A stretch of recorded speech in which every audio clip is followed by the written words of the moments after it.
ये आकाशवाणी रायपुर है। छत्तीसगढ़ी समाचार बुलेटिन के संग मिनल तिवारी के जय जोहार। अब सुनो आज के प्रमुख समाचार। राज्य में समर्थन कीमत में धान बेचैया किसान मन ला 3,100 रुपया कुंटल के मान ले अंतर के रकम होरी तिहार के पहली मिलही एक मुश्त। राज्य मंत्रिमंडल के बैठका में लेगी फैसला। विश्व रेडियो दिवस 13 फरवरी के मौका में आकाशवाणी और यूनेस्को के संयुक्त तत्वाधान में रायपुर में होही समारोह और प्रदेश के सबो जिला में 22 फरवरी के होही राज्य सेवा प्रारंभिक परीक्षा। प्रवेश पत्र करेगे है जारी। अब समाचार विस्तार ले। राज्य में समर्थन कीमत में धान बेचैया किसान मन ला 3,100 रुपया कुंटल के मान ले अंतर के रकम होरी तिहार के पहली एक मुश्त मिलही। कृषि उन्नति योजना में राज्य सरकार कोतिले धान के मूल्य के अंतर के राशि करीबन 10,000 करोड़ रुपया के भुगतान करे जाही। ये फैसला मुख्यमंत्री विष्णुदेव साय के अगुवाई में आज हुए कैबिनेट के बैठका में लेगीस। 125,24,000 ले ज्यादा किसान मन ले 141 लाख मीट्रिक टन ले ज्यादा धान बिसाए गे है। खबर के मुताबिक पाछू 2 बछर में कृषक उन्नति योजना में राज्य के किसान मन ला धान के मूल्य के अंतर के रूप में 25,000 करोड़ रुपया ले ज्यादा के भुगतान करेगे है। ऐसो होरी के पहली किसान मन ला 10,000 करोड़ रुपया के भुगतान होए ले ये रकम बाढ़ के 35,000 करोड़ रुपया हो जाही। राज्य सरकार कोतिले किसान मन ले समर्थन मूल्य में 3,100 रुपया कुंटल के दर ले धान बिसाए जाथे, जो देश में सबले ज्यादा है। एकर संगे संग बैठका में छत्तीसगढ़ विधानसभा के ये महीना शुरू होवैया बजट सत्र पर राज्यपाल के अभिभाषण के अनुमोदन करेगी। उन्हें कैबिनेट बजट अनुमान ला विधानसभा में प्रस्तुत करे बर छत्तीसगढ़ विनियोग विधेयक के प्रारूप के घलो अनुमोदन करे है। गौरेला पेंड्रा मरवाही जिला के स्थापना दिवस में गौरेला में मुख्यमंत्री विष्णुदेव साय जिला अस्पताल के नवा भवन बनाए के काम के शुभारंभ करीन। 100 बिस्तर के सुविधा वाले ये भवन करीबन 18 करोड़ रुपया के लागत ले तैयार होही। ये बेरा में राखे गए कार्यक्रम में बोलत मुख्यमंत्री कहिन कि नवा अस्पताल भवन बने ले जिला में स्वास्थ्य सुविधा और बने होही। मुख्यमंत्री कार्यक्रम में जिला के 52 ग्राम पंचायत ला टीबी मुक्त और 71 ग्राम पंचायत ला बाल विवाह मुक्त घोषित करीन। ये मौका में ये पंचायत के सरपंच मन ला सम्मानित करेगी। उन्हें मुख्यमंत्री ये बेरा में फाइलेरिया उन्मूलन अभियान के तहत 3 जागरूकता प्रचार वाहन ला हरियर झंडी दिखा के रवाना करीन। फाइलेरिया उन्मूलन अभियान 25 फरवरी तक चलही। छत्तीसगढ़ लोक सेवा आयोग कोतिले राज्य सेवा प्रारंभिक परीक्षा पीएससी प्रदेश के सबो जिला में 22 फरवरी के होही। ये परीक्षा 238 पद पर सबो जिला केंद्र मन में 2 पाली में होही। परीक्षा पर प्रवेश पत्र जारी कर दे गए है। प्रतिभागी आयोग के आधिकारिक वेबसाइट ले प्रवेश पत्र डाउनलोड कर सकत हैं। रायपुर में 27 और 28 मार्च के प्रवासी छत्तीसगढ़ कॉन्क्लेव के आयोजन करे जाही। ये कॉन्क्लेव उत्तर अमेरिका छत्तीसगढ़ प्रवासी संघ नाचा और छत्तीसगढ़ एनआरआई संघ के मदद ले राखे जाथे। 2 दिवसीय ये कार्यक्रम में भारत ले बाहिर आने देश में रहवैया छत्तीसगढ़ के रहवासी संघरहीन। ये कॉन्क्लेव पर पंजीयन के काम जल्दी शुरू करे जाही। एकर लिए प्रवासी छत्तीसगढ़िया मन ला प्रदेश के सामाजिक सांस्कृतिक और आर्थिक विकास ले जोड़े के प्रयास करे जाथे। श्रम विभाग के अंतर्गत छत्तीसगढ़ भवन और अन्य सन्निर्माण कर्मकार कल्याण मंडल और छत्तीसगढ़ असंगठित कर्मकार राज्य सामाजिक सुरक्षा मंडल में पंजीयन हुए श्रमिक मन बर ई-केवाईसी कराना जरूरी कर दे गए है। ऐसन पंजीयन हुए श्रमिक जिखर जानकारी खाद्य नागरिक आपूर्ति विभाग के डाटा ले थोड़ बहुत मिलान होवत है, उखर नाव आधार कार्ड में दर्ज नाव के मुताबिक सत्यापित करे जाही। जौन हितग्राही मन के श्रमिक पंजीयन कार्ड में लिखाए नाव और आधार कार्ड में लिखाए नाव में अंतर हवय, ओमन ला जरूरी रूप ले ई-केवाईसी कराए बर पड़ही। छत्तीसगढ़ी समाचार बुलेटिन आप मन आकाशवाणी रायपुर ले सुना था। छत्तीसगढ़ के खबर ले है आपके वास्ता और खबर के विश्वसनीयता ले है हमार वास्ता।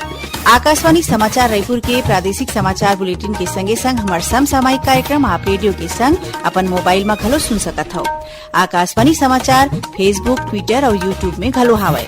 हमार फेसबुक पेज हरे Chhattisgarh news on AIR, Twitter handle CGAIR news और हमार यूट्यूब चैनल हरे छत्तीसगढ़ AIR न्यूज। तो अब रेडियो के संगे संग आपके मोबाइल के माध्यम ले हम आप तक पहुँचत हन। छत्तीसगढ़ के हर खबर पर सुनत रहो आकाशवाणी समाचार।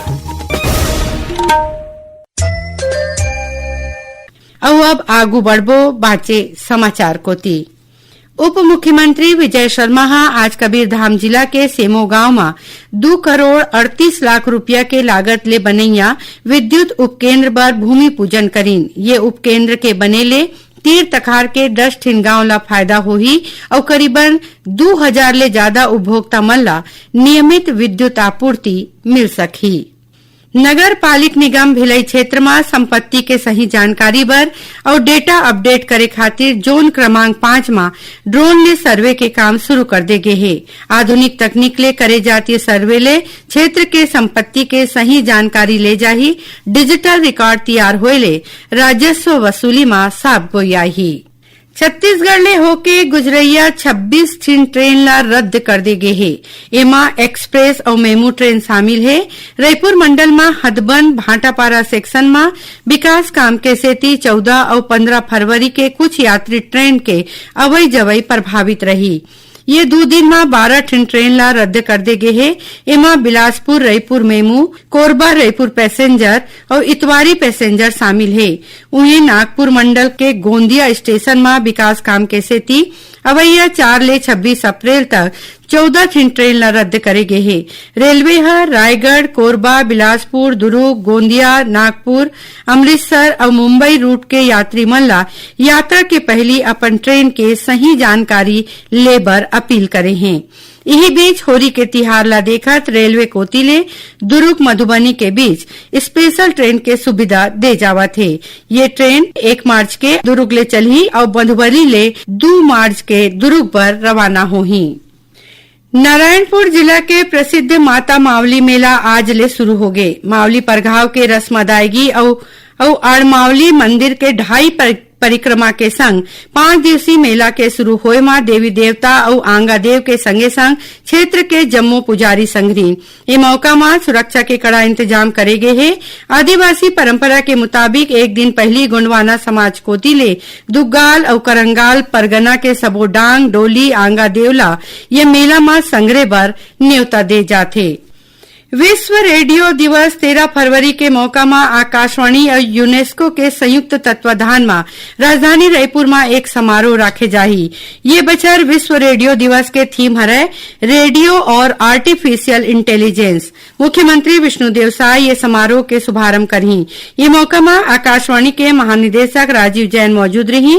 कार्यक्रम के दौरान आने सत्र में रेडियो माध्यम के कतकोन पहलू के संगे संग कम्युनिटी रेडियो और एखर ले जुड़े विषय में सत्र आयोजित करे जाही। उन्हें सांस्कृतिक कार्यक्रम घलो होही। धमतरी जिला में किसान अब परंपरागत धान फसल के संगे संग दलहन तिलहन और मोटा अनाज के खेती कोती आगू बढ़त है। ये रबी मौसम में जिला में 18,000 हेक्टेयर ले ज्यादा के क्षेत्र में दलहन फसल के खेती होवत है। उन्हें करीबन 9,600 हेक्टेयर क्षेत्र में तिलहन के फसल ले जावत है।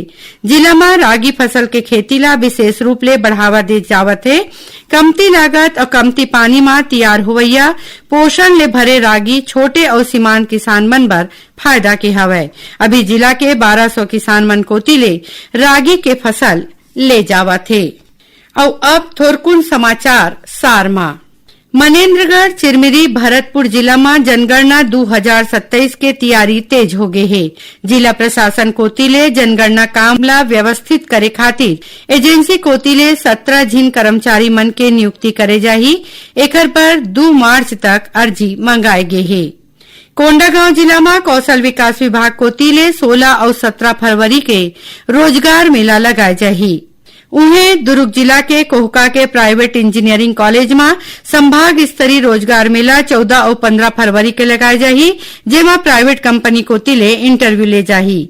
और जसपुर में 2 ठिन फटफटी के बीच हुए टक्कर में 2 जन के मौत हो गए और 3 जन गंभीर रूप ले घायल हो गए हैं। आखिर में प्रमुख समाचार एक घाव फेर। राज्य में समर्थन कीमत में धान बेचैया किसान मन ला 3,100 रुपया कुंटल के मान ले अंतर के रकम होरी तिहार के पहली मिली एक मुश्त। राज्य मंत्रिमंडल के बैठका में लेगिस फैसला। विश्व रेडियो दिवस 13 फरवरी के मौका में आकाशवाणी और यूनेस्को के संयुक्त तत्वाधान में रायपुर में हुई समारोह। और प्रदेश के सबो जिला में 22 फरवरी के हुई राज्य सेवा प्रारंभिक परीक्षा प्रवेश पत्र करे गे है जारी। एकरे संग छत्तीसगढ़ी समाचार बुलेटिन इहे सिरावत है। जय जोहार।